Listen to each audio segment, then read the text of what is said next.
Attention. Any songs or video clips used in the production of this interview, the James Durbin interview, were used with written consent from Frontiers Music, SRL. YouTube, do not flag the video. The following announcement has been paid for by the Wrestling Epicenter. Hey, everybody. Hey, guys. Hello, ladies. Remember me? Let me talk to you, dummies. It's now time It's beer time. TikTok. It's showtime! for the longest running wrestling talk show in history. We are huge. It's gonna be cool. You're where it's at. You smell like me. Tune in each and every week. You better keep listening, or I'll come out of your computer And turn it on for you. or else I'm gonna kick your stinking teeth in. We've been known by a few names. The needs of the many far outweigh the needs of the few. The Interactive Interview, Interactive interview. Oh, yeah. Interactive interview. The interactive interview. Interactive interview. The interactive interview. Interactive Wrestling Radio, Interactive wrestling radio. Interactive Wrestling Radio. Interactive radio. Interactive wrestling radio. Interactive Wrestling Radio. The Blaze, Blaze 1260 AM. The Blaze. The Blaze. Blaze. The Blaze Rock. and a lot of other names. Weekend Warrior of Wrestling. The Pile Driver. The Epa Wrestling Center. 3 Count Wrestling. The Hours Slam. But it's all one show, the Wrestling Epicenter. Wrestling Epicenter. The Wrestling Epicenter. The Epicenter. Wrestling Epicenter, dude. The Wrestling Epicenter. Don't get off. And your host from day one, By ignorance or arrogance. James Walsh. Wake up, sleepyheads. Dr. Carol House. It all starts What a rush. Oh, Boomer Sooner. Thank you very much. I got 2 words for you. Thumbs down. Breaking necks and cashing checks. I've heard a lot about you guys. Check it out. Get out of my face. You win! But I'm desperately out of time! So what you gonna do when Blaze-A-Mania runs wild on you? now. Hey, everybody, and welcome to a special edition of Interactive Wrestling Radio in conjunction as Wrestling Epicenter teams up with Sleaze Rocks to bring you James Durbin. James Durbin is from American Idol. You might remember him as the rocker guy who was a pro wrestling fan from American Idol, who went on to be the frontman of Quiet Riot, who he's not allowed to talk about in our interview. You'll notice how we dance around that subject.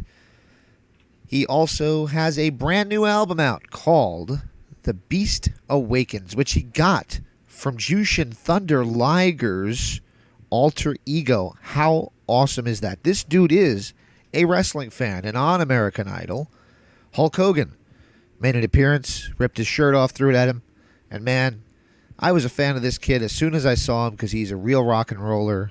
The album is a good album. If you like Judas Priest and Iron Maiden and that sci-fi kind of rock and roll, you need to check out The Beast Awakens on Frontiers Records, available now.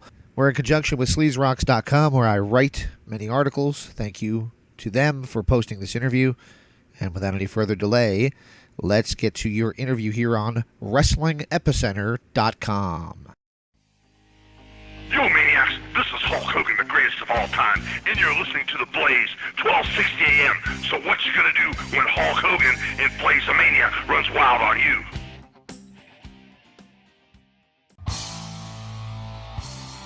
Available in the archives of WrestlingEpicenter.com, our classic 2009 interview with Simon Dean, Supernova, Mike Bucci, as he shares a cool story about when he ran into a young kid buying his action figure at Toys R Us.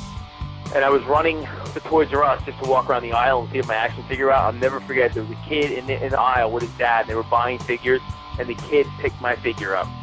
My brother was with me, and we fought. And I'll never forget the look on that kid's face when he turned around. He stares like an 8-year-old kid, and he's looking at me, looking at the figure, he's walking around, and the dad looked at me, and I put my hands out and went, yeah, and did it, and they literally, I mean, this kid literally started crying in Toys R Us. And it was just, I'm proud of it, man. You know what? Listen to the whole hard-hitting interview at WrestlingEpicenter.com and InteractiveWrestlingRadio.com. Hey, this is Chris Jericho of Fozzy, and you're listening to the Interactive Interview. And remember, we are huge rock stars. From the hills to the horizon, from the holy to the desperate to the damned. He said you are the kings before you, and right before you became the heir to the throne. And like the kings before you, I can assure you we'll never stand alone. No, no.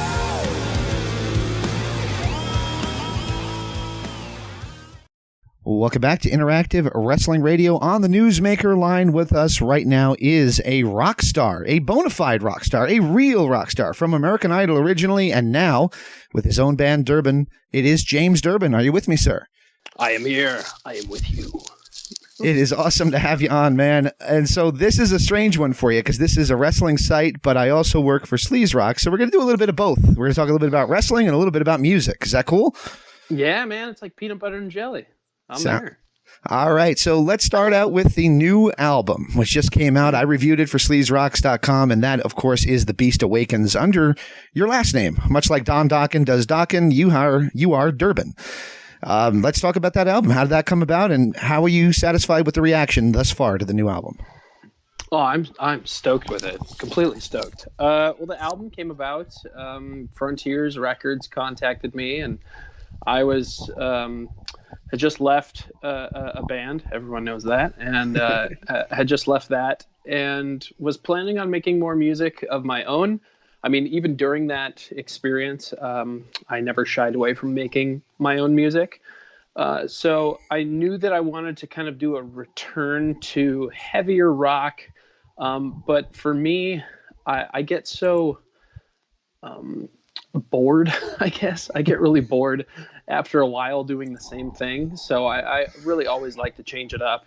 And just kind of re-inspire myself. And that thing that had always been nagging at me was classic metal, but Right. like in the sense of like, do you really, there's so many bands out there that do the classic metal thing, and young bands and older bands and legacy bands and baby bands and everything. So it's like, on one hand, it's like, okay, well, there's a lot out there. But on the other hand, that nagging voice in the back of your head is like, buddy, there's only 12 notes on the scale.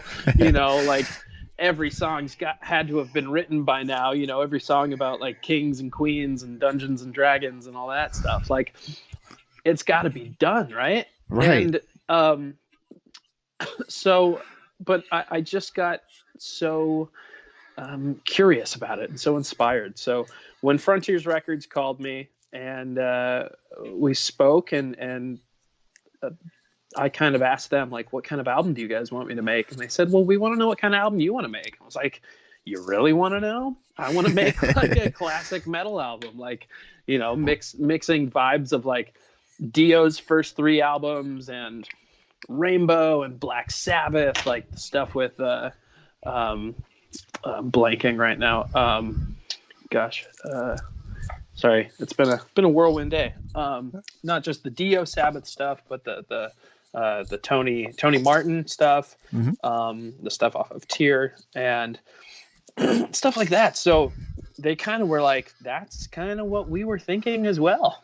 That's so awesome. At that point, I dug in. I started listening to a bunch of albums that I grew up listening to that maybe I hadn't listened to in quite a while, or maybe didn't listen to them all the way through. Because another thing I really wanted to do was make whatever album this was going to end up being into a listening experience. Something like when I put on Judas Priest, Sad Wings of Destiny, or Defenders of the Faith, or any of those early Dio albums, anything before Lock of the Wolves, I am transported into that world that they're creating.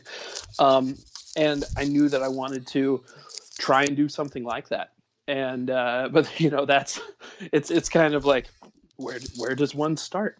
And about that time is when the pandemic started happening, and we were forced to be home. So on one hand, I was writing this record. I was already working on it. Already had the deal started with Frontiers, which I signed in December of 2019, and then I just had at it and started writing, and it slowly started to evolve and into what it is. The first song that I remember writing on my own for it, which ended up being the theme for the album, and I would go on to write all the songs for it.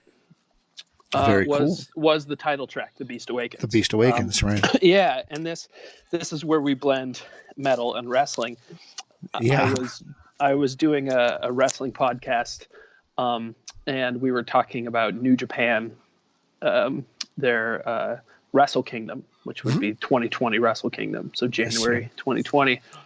And it was right when Jushin Thunder Liger was retiring, and I was doing a little research on him and discovered that he had Yeah, he had an alter ego. You're exactly right. I'm amazed that you know that. That's why I said holy shit. Yeah, he had the alter ego Kieran Liger. And right. So it's like when you remove the mask, you think that you're gonna humiliate the man beneath the mask, but what you're doing is you're actually releasing the monster.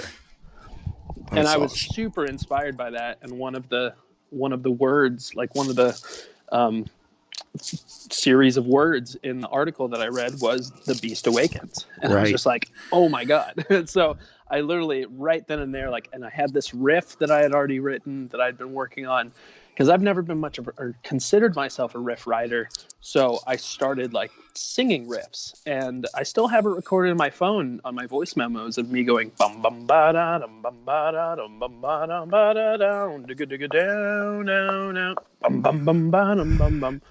And then I took that immediately to my guitar and transposed it, and it was in the right key and everything, and I just ran with it. So I sent that song and a few other songs to Frontiers, other songs that I'd written with other people, and they said, "All right, well, the songs you wrote with other people, they're all right. They're not bad songs by any means, but this song here, the song that you wrote yourself, this is you fully realized. So if you can tap into that, you've really got something here." So that's what I did, and I just really, really went for it, and yeah. There's a lot of reasons I became a big fan of yours, and we'll go into a few of them. But when I first saw you on Idol, I mean, you were obviously a guy who knew rock and roll history, and you knew all this. And when you did your first album, you did a bunch of interviews, and one of the interviews you said that the sound is going to sound like Dio. And that album, yeah, exactly. Yeah, the Memories of a Beautiful Disaster. It did not sound like Dio much at all. This one does. This one you could hear a lot of Heaven and Hell era Black Sabbath. Is that? I take it that was part of your goal to come through on that promise? Not necessarily. I didn't think about that intentionally, but Ronnie is such a big influence in my entertaining style. I just love the larger than life aspect that he just did everything with, which is so ironic because he was so little. Right. But size, you always hear the saying, size doesn't matter. In Ronnie's case, if I had never seen a picture of him, I would have thought the guy was fucking 10 feet tall. He's just massive presence, and any word or just how he over enunciates things and really brings gravity and weight to something that is so fantasy based. I really needed to draw upon that, that as well as Rob Halford and Bruce Dickinson, and just encapsulating each word to give it so much gravity that you feel like there's an importance to what they're singing about, even if it's completely made up.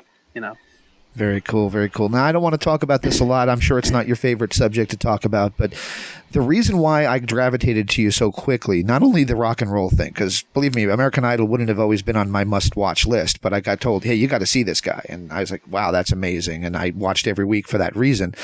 The other reason is, just at that exact same time, my son, who's now 19, was diagnosed with Asperger's. And it was amazing to see a guy that obviously had a lot in common with me have Asperger's and be succeeding on a national TV show like that. Was it difficult for you with that condition to go out there in front of what was millions and millions of people like that? I mean, it was, but, you know, in the studio, you're not in front of millions and millions. You know, you know that they're on the other side of the camera. And then when you go on tour, you know, you see a lot more people. But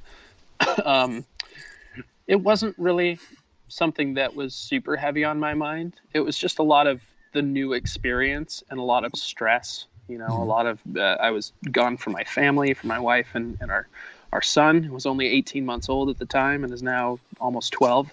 So, you know, it's just difficult, very, very difficult, from like an emotional and a stress standpoint, you know, couple that with the Tourette's, which I also have, that, you know, in like a stress vacuum and all these new experiences and everything like that probably affected me even more. Like when I watch some of like whenever my buddy Casey Abrams comes and hangs out with us over here in Santa Cruz, we always watch a couple episodes from our season, and I always just look at myself and I'm like ticking and I'm awkward and I said like stupid stuff that, like, you know, comes with the Asperger's, like just inappropriate comments at inappropriate times and not really understanding the you know, the consequences of those things.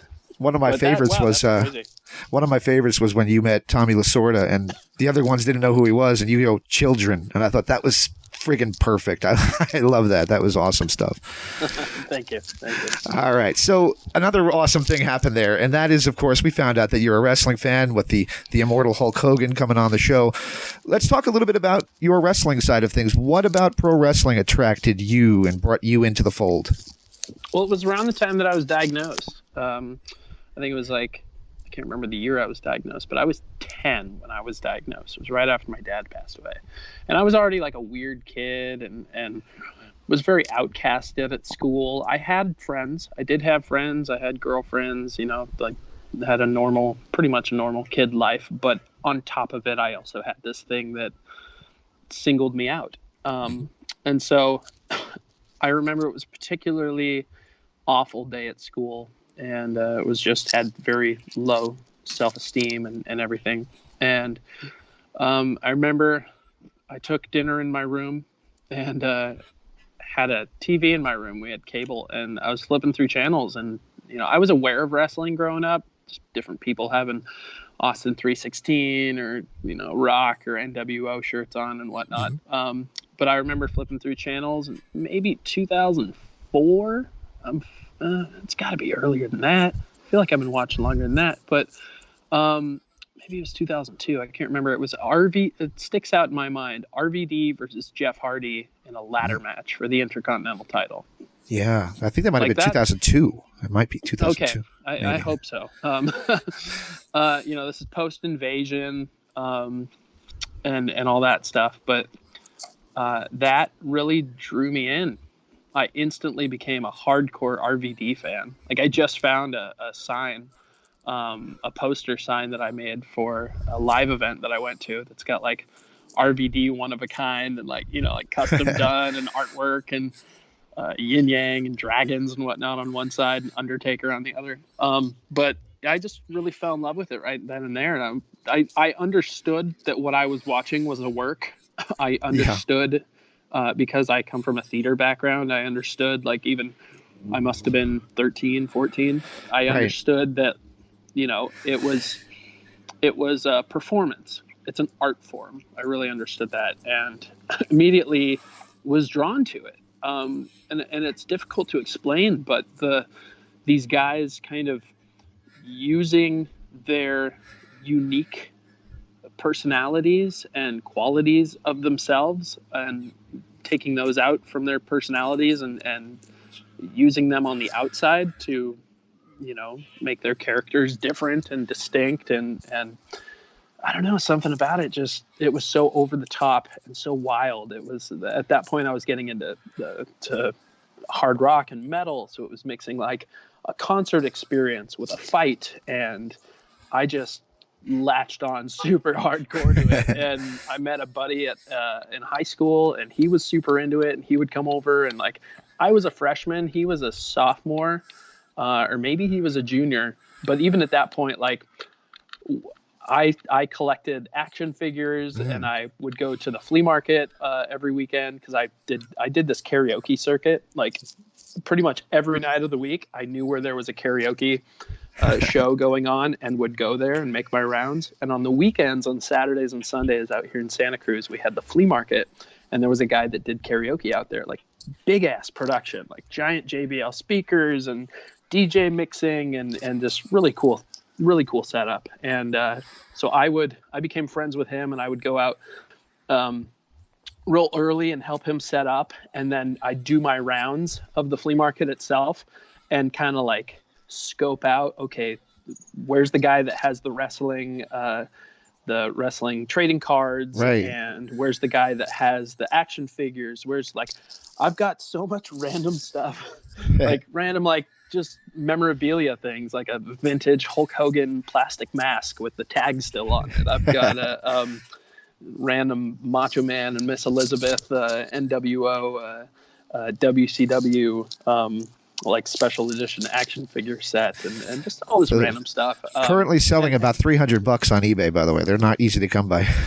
Yeah, I did have one in package. I sold that. Current ones I have are out of package, so not worth as much. But I just super latched onto it, and I think it's because of the Asperger's, and just kind of finding something that I really like and really sticking with it. I've always had that kind of addictive personality with things, being music and wrestling, and still watch it, still love it.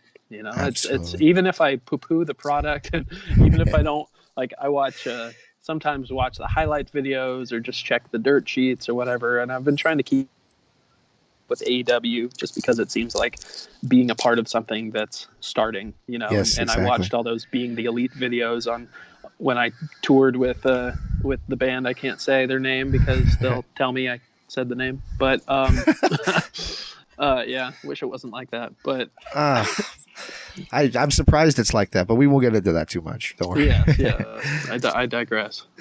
All right, so I'm going to blow your mind with one quick thing. That match, that Rob Van Dam and Jeff Hardy match, if it's the one I'm thinking of, the ladder match, who was sitting behind? You know who was sitting behind Jim Ross and the King?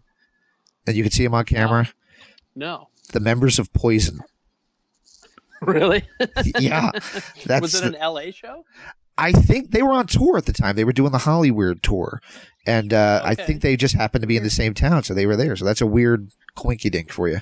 I've got a weird coincidence like that too. At Raw 1000, the 1000th edition of Raw, me and my band, we just happened to be in Pittsburgh, maybe it was, and we all went to H&M and we got suits.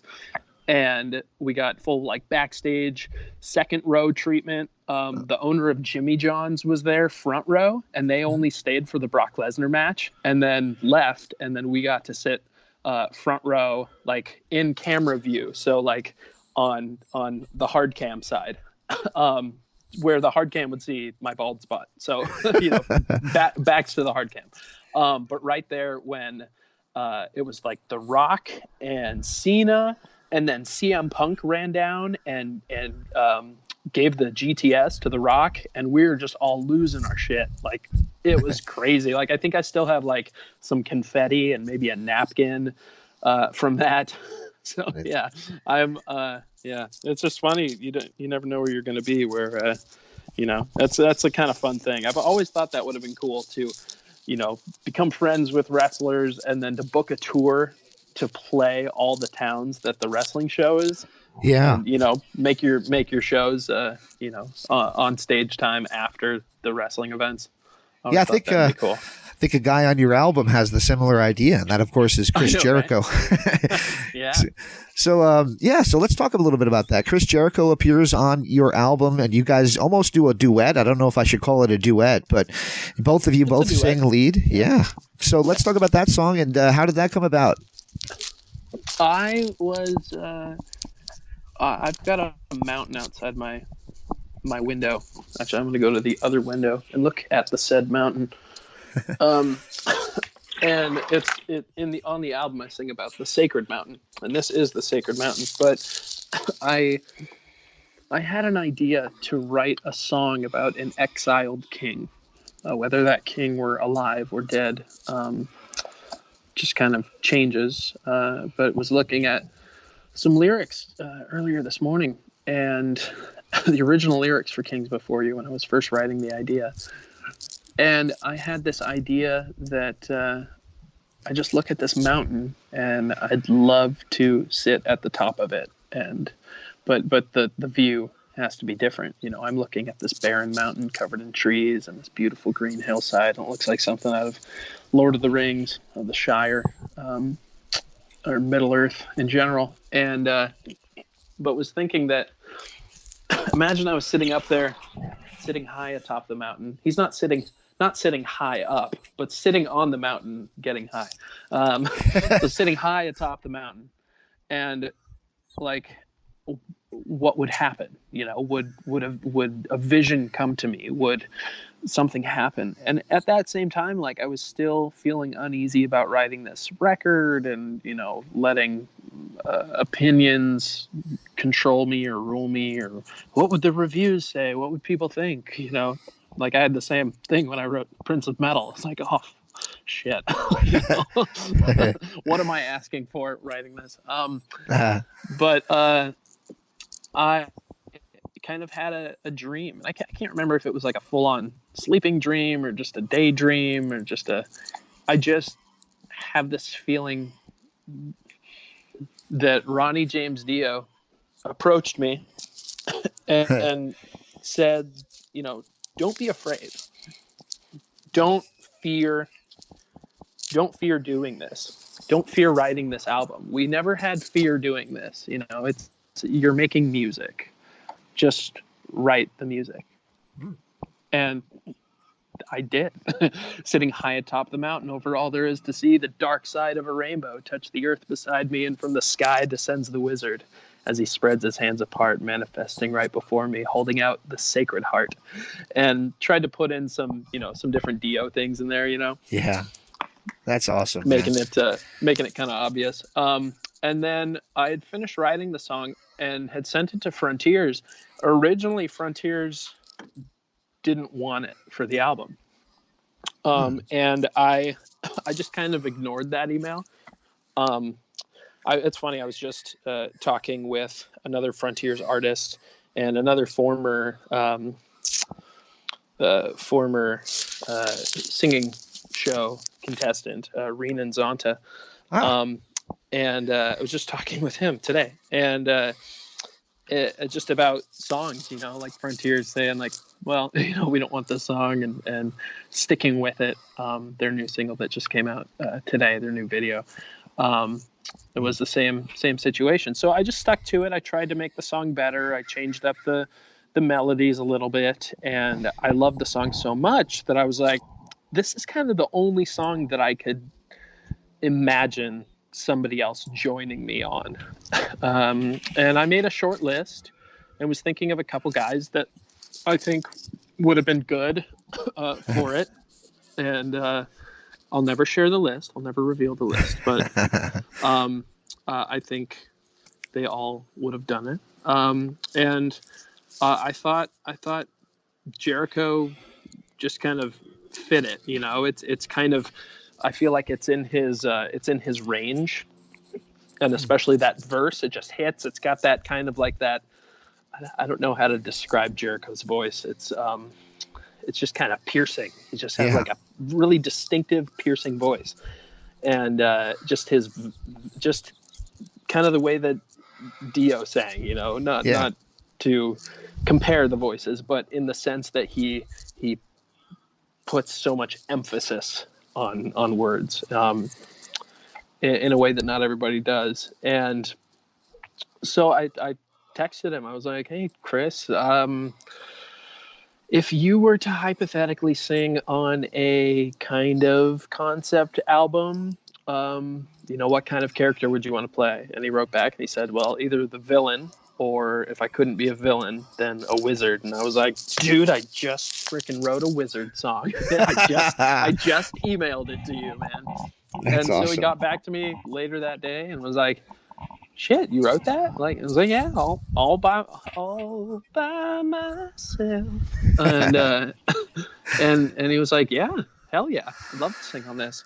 And so then I was figuring out, we had a placeholder solo that was performed by John Yaden Jr., who's all over the album. He plays on, God, what doesn't he play on? He's all over the record. And but it just didn't feel like the right solo. It always to me felt like a placeholder solo. That's hard to say. I sounded Australian there. I sounded like from New Zealand. Solar. Sorry, I can't get my words back. Placeholder solo. Tip of the tongue, teeth in the lips.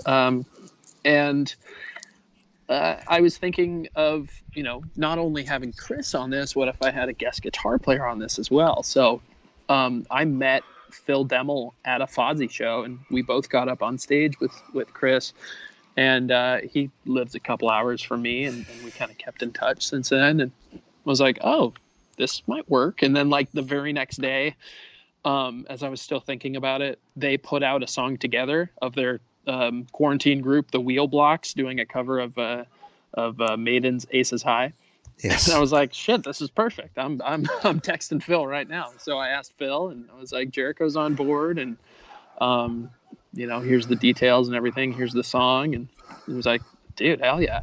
So I had just gotten the bass tracks from Barry Sparks and put the bass tracks into my demo, along with Mike Vanderkuel's drums, just a rough mix. And it was great because Phil and Mike knew each other.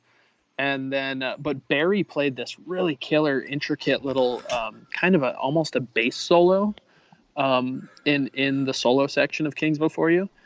And it was great that what Phil brought to the song is he shredded where it was open to shred, but he complemented everything Barry did when Barry was playing his licks as well. So it as soon as I heard it, it just blew my mind. It's one of those moments where you just take the headphones off and bow your head and just like, okay, this is getting real right now. Yeah, just super blessed to have both of those guys on the record. It just especially for that song, a song that was kind of on the cutting room floor, so to speak. Absolutely.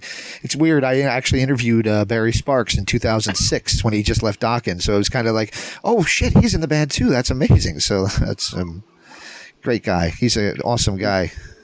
Yeah, Barry's killer. It's funny. Like, I don't think I've ever even met him in person. Very, very, very. Everything done remotely then, I take it then? Yeah. Everybody recorded their parts remotely. I wrote all the songs and demoed them in my home studio. Just really, really, really minimal setup.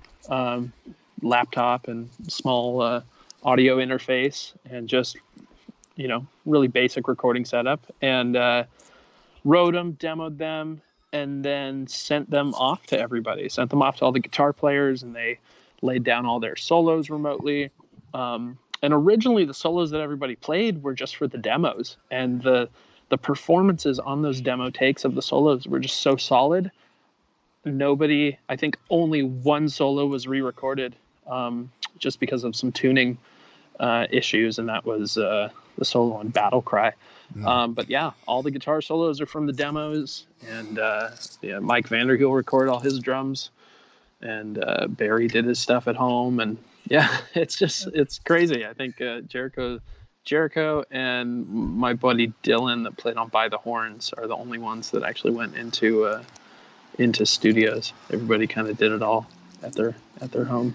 All right, so I'll try and I don't want to go too long with you, but I got a few more questions. I got to ask this. It's a wrestling show. You had the Hulkster come on American Idol and throw the T-shirt at you, and when I saw you with the band that shall not be mentioned play here in Arizona, I deliberately wore the same style shirt that the Hulkster threw at you, just because I thought maybe you'd see me. But anyway, I just wanted to ask you, what was that like, having American Idol bring on Hulk Hogan and have him basically honor you by throwing the shirt at you? That was bizarre. Which Arizona show? Where was it in Arizona? It was at BLK Live in Scottsdale. Yeah. What year was that? 18, I think. Maybe 17? Okay. 18, Okay. I think. Yeah, we played there once in 2017, and then we went back again in either 2018 or 19, and Justin Roberts was actually there. Was he really? Yeah, he lives out there. Yep. He hit me up, and I hooked him up. So, but it was so crazy. I remember during Idol, we did this thing at the Idol Mansion where we were all kind of like wrestling. They were like, "Oh, Durbin loves wrestling, and some of the other guys like wrestling too." And so we put all these pillows and everything on the floor and made this, shoddy backyard wrestling gimmick in this, $1 million mansion and multi-million-dollar mansion. And they had me take a microphone and just kind of mock different people. And it was all a play on I'm the Miz and I'm awesome, but it was I'm Crazy James and I'm awesome, and then it was different things like eat your heart out Hulk Hogan, or eat your heart out John Cena, eat your heart out the Miz, eat your heart out The Rock, eat your heart out Hulk Hogan. They had me do 4 different ones, and unbeknownst to me, and of course they kept him a secret, and they kept him in a holding bay and all that during the day. And then when it came time for the results show, Ryan Seacrest, they throw to the video, and then the end of it says they used the one that I said, eat your heart out Hulk Hogan, because I'm Crazy James and I'm awesome. Back to you, Ryan. And Ryan comes back and brings over me and Paul McDonald and says, both you guys did great last night, great performances, and, a win tonight sets you on to the rest of the live rounds and guarantees you a spot on the Idol tour. But both of you guys are not safe. Oh. Paul and I just looked at each other like, you shitting me? What's the gimmick, Ryan? Because we were both like, out of everybody, we went, really? No, we nailed it. And he says, no, I mean really not safe. And then start playing Eye of the Tiger, and the bay doors open up on the stage, and he's backlit, so you just see his silhouette. He's doing the full on the pose, and the Atlas pose. Yeah. And I could have sworn, and still to this day, I could have sworn I saw a string going to a mustache. So I thought maybe it was somebody dressed up as him or something. And then that was my first instinct. And then the lights came on and it showed him fully in the flesh. And I almost lost control of all of my bodily functions. Fortunately, not any bodily fluids were lost. Those were maintained, and I'm proud to say that. But my jaw became unhinged. I lost all feeling in my arms and legs, and I was on live television. I still had to go up next to him and pulls Paul and I in and says well, let me tell you something, dudes. And God, it was just so crazy. I've still got the T-shirt. I was going to ask you that, so you beat me to it. That's perfect. Yeah, I've still got the T-shirt. And then the following week, somebody sent me some wrestling belt maker, the people that used to make, or I'm not sure if they used to or they still do, but at the time they made the replica belts for WWE. So they sent me a custom replica belt, which at the time was the spinner belt. for the WWE Championship and put a custom plate on there that said Crazy James. And WWE had sent some shirts over, and TNA sent a bunch of stuff because Hogan was with TNA at the time. Right, exactly. Yeah, it's just so wild. And then afterwards, they didn't use any of the footage, but Terry sat down with me and he gave me a Bible, and he kind of did the the humble, we got to talk about your you got to be humble and all that stuff. And I was just thinking, like, Terry, it was a joke. They told me to say it. They fed me the lines. I already have a Bible. I go to church probably more than you do. But it was just so crazy. It's such amazing. A blessing to have that experience happen. When it did. Exactly. This was before the bad stuff happened. But exactly. But hindsight. But still, that was the boyhood dream come true. Absolutely. Like I said, I'm a little bit older than you. I'm 39, and man, I got to tell you, Hulk was like it for me. He was the reason I fell in love with wrestling. So seeing that, just two of my favorites right there, that was really cool to see, man. So that was awesome. Well, thank you. And it also led to Jericho coming over, because the very next day, Jericho crossed the lines that aren't ever crossed, because he was on Dancing with the Stars at the same time, and they film in the same studio. Two different networks. Chris came over that, and Idol was on Fox and ABC. Stars was on ABC, and they both filmed at CBS Studios. That's weird. That's really weird. Yeah. All right. Just a couple more questions. So let's. All right. So how should I approach this one? What did you learn from your experiences with the band that cannot be named? You might have to dance on eggshells on this one. Well, I can sum that up quickly. Nothing. Really?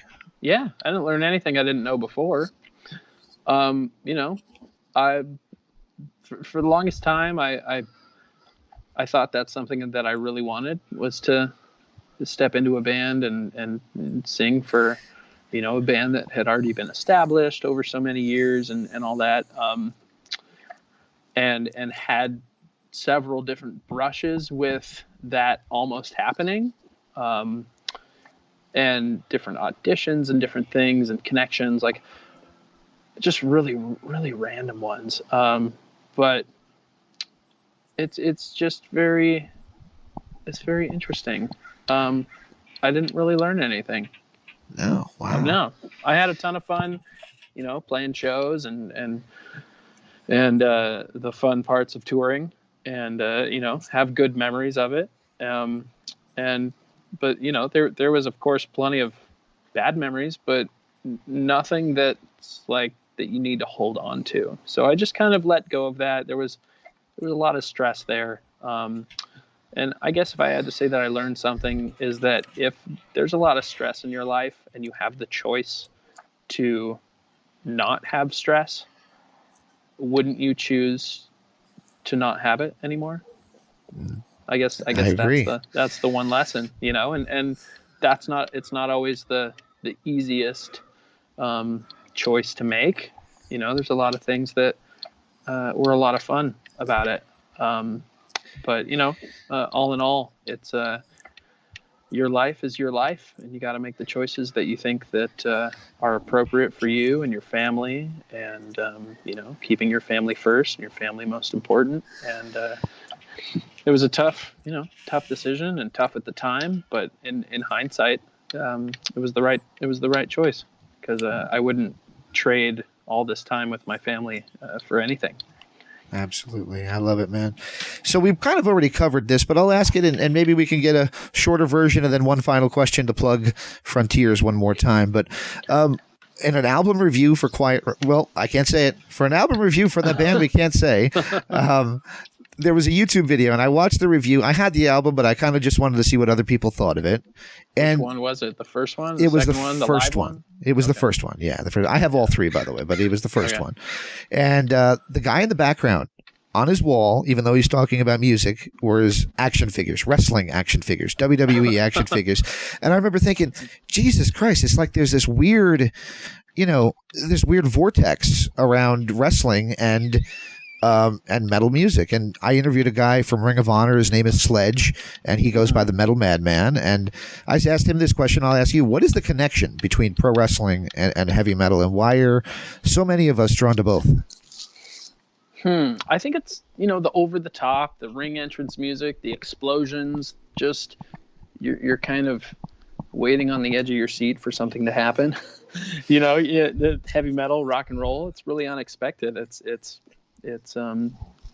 honest, but it especially with the metal of the 80s and classic metal and all that, like, it's so much like pro wrestling, the costumes, the stage show, the theatrics and everything. It's, if look at Dio's Sacred Heart tour, if there just happened to have been a ramp and he did Sacred Heart and slayed the dragon, it's a WrestleMania entrance. If he just went down to the ring and wrestled Rey Mysterio, like, there'd be no, it's not something that you'd bat an eyelash at, I wonder who would have been taller, in all honesty, if Dio would have been taller than, I don't know. I think so. No, I think Ray would have been taller. I had never met Ronnie, but I was just looking at some pictures from just from a WrestleMania I went to, and looking at this picture of Ray and I was just like, wow, he is really little. And I was actually thinking that same thing. I was like, but he's probably taller than Dio.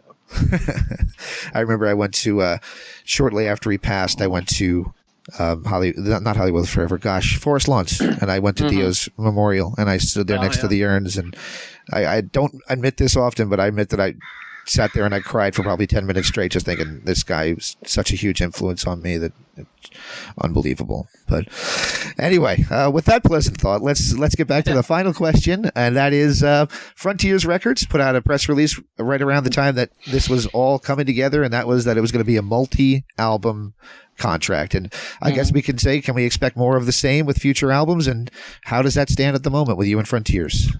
Definitely more albums. I'm conceptualizing the ideas right now for the follow-up Durbin album, kind of figuring out where I want to take the story, because there is a story, and I do want to be mindful of that for myself anyway, for the canon of it, even if I'm the only one paying attention. But and just kind of figuring out, like, the music has to evolve. I don't want to make something exactly like this album, and especially for my own sanity. Like, I have like I said before, I have a difficult time kind of sticking and doing the same thing. You look at the pantheon of all my different albums I've done. Right. No two right next to each other are alike, if any two are alike at all.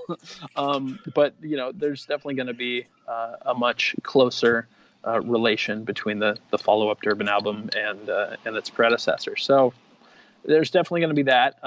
That'll probably be next year. And right now I'm working on Frontiers loves to mash up different artists and guys from different bands. So I'm working in the early stages of one of those projects. And then, who knows what's going to happen? I mean, it's kind of like it's kind of like picking a dream team. There's so many vocal heroes, guitar heroes, that are signed with Frontiers. So it's kind of like almost I could, run my finger down a list of everybody and kind of point to a few different people and pitch an idea of, like, hey, what if we did something like this? What if this was a possibility? And it most likely would be a possibility. And that's what's really cool about Frontiers. It's like a big pool of talent. And they're always signing new talent. They're always signing new artists, and they're always growing every day. Look at Instagram or Facebook and see, like, we just signed 4 new artists. I'm like, wow, all right, cool. Awesome. The more the merrier. It's really great. I've said before, it's like a family, but it's like a community. It really is a community. And if they keep signing more bands every single day, it's pretty soon it's going to be its own country. So I'm fine with that. Long live the metal, may she reign forever. Cool. I tell a lie. I got to ask this one last question. My favorite song that you did, and I got to tell you, this hit me right between the eyes. And I don't know if you wrote it. I don't know who wrote it for you. Mick Mars plays on it. It's Outcast, and I just love that song. It's just so friggin' perfect. It could be my wrestling theme song if I were a wrestler. It's just perfect. What was it like working with Mick Mars? Mick was great. He was great. I mean, he's Mick, so he's not a super active guy, not over the top by any means. I'm very soft talker, easygoing guy, and just such a joy to be around in the studio. He just brings such a different quality, such a light and a darkness. He's a very, a very dark fellow as well. So, but that was awesome. Yeah. And as far as who wrote it, that song was written by Hardcore Superstar. One of my favorite bands. Oh, and, yeah. During my Idol run, I was listening to them a lot on tour. And when I was making Memories of a Beautiful Disaster, or what would become Memories of a Beautiful Disaster, they asked, are there any bands that you want us to reach out to see if they'd write you an original song or something? And the only one I said was Hardcore Superstar. Get me Hardcore Superstar. Well, no, the other one was Jimmy Johansson, a.k.a., gosh, what's his name? What's his band name? From Veins of Jenna. Oh, The lead singer. I can't remember his stage name. Goddamn! I'm sorry for swearing. Oh, what's his name? Lizzie Valentine. Yeah. It's not Valentine. Something else.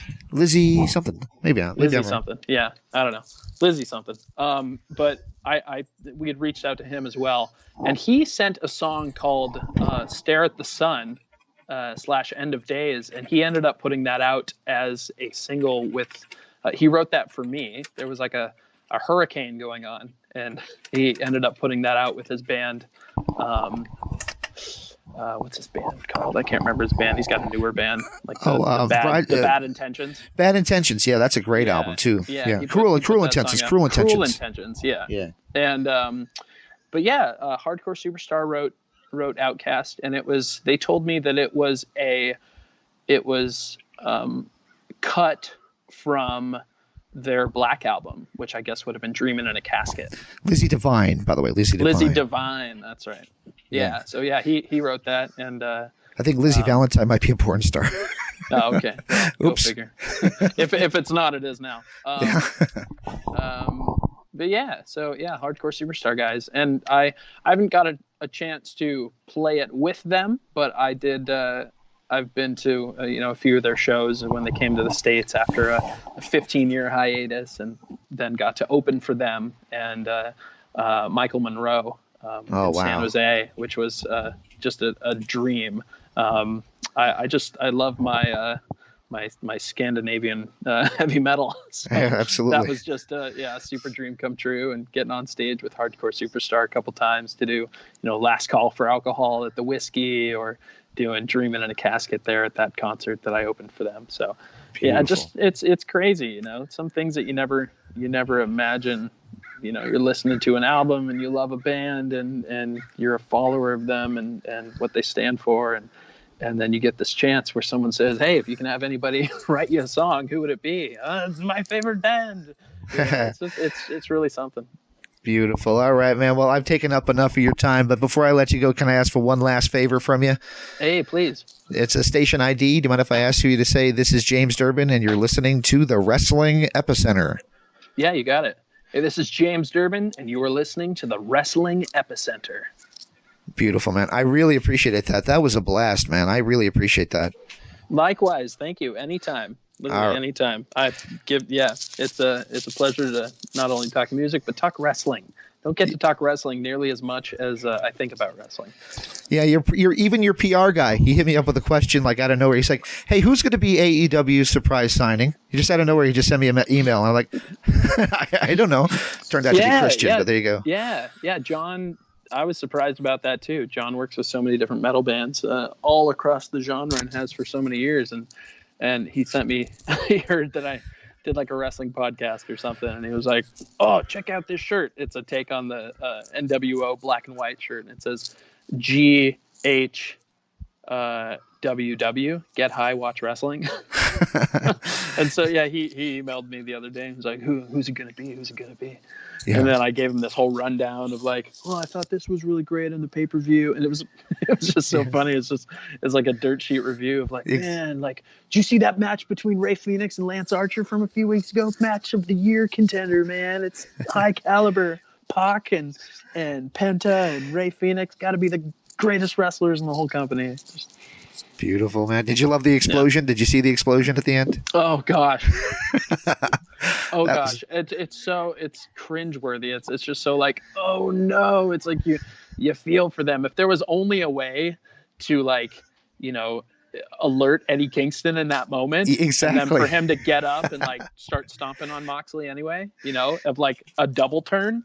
Exactly right. There was a way to figure it out, but we'll hear about it tonight. I'm sure. I'm sure it's probably happening now. There was a clip when I was a kid on the news. They had caught Larry Zbyszko whispering to whoever he had a headlock on, and like, "Oh, see, this proves it. That wrestling's fake," and all this other stuff. And I would have loved to have had a microphone between Moxley and Kingston in that moment. Like, what do I do? Do I just lay here, or what do I do? But there you go.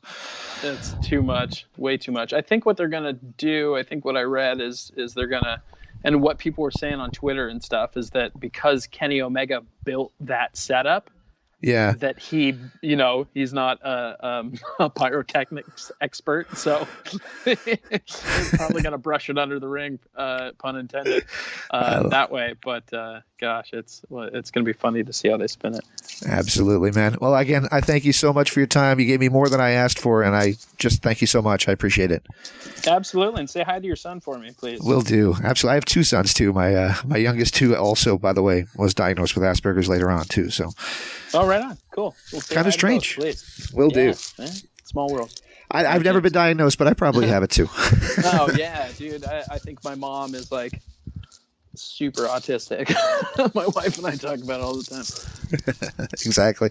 It was actually Kurt Schilling, the baseball pitcher's wife, wrote a book, and it kind of checked all the boxes at the same time that you were on Idol and all this stuff. It all just was a perfect storm. But anyway, man, enough about that. I appreciate your time. Hey guys, my name is James Walsh, and you are listening to the Wrestling Epicenter here on YouTube. I want to thank you for finding us.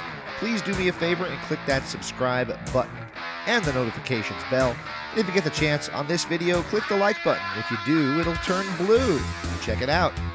Also, check out WrestlingEpicenter.com for all this great content available in MP3 format, our online store that'll keep us going free and clear, daily news updates, as well as all the information from the history of professional wrestling you could possibly ever want. Check out WrestlingEpicenter.com online right now. The preceding announcement was paid for by the Wrestling Epicenter. I'm to listen, and if you like what you heard, I'm glad. If you didn't like what you heard, well, go fuck yourself. Most people don't hung up on me. We had a lovely conversation. What a show. Ooh, mercy, Daddy. On your radio dial. Don't hang up. Bye-bye.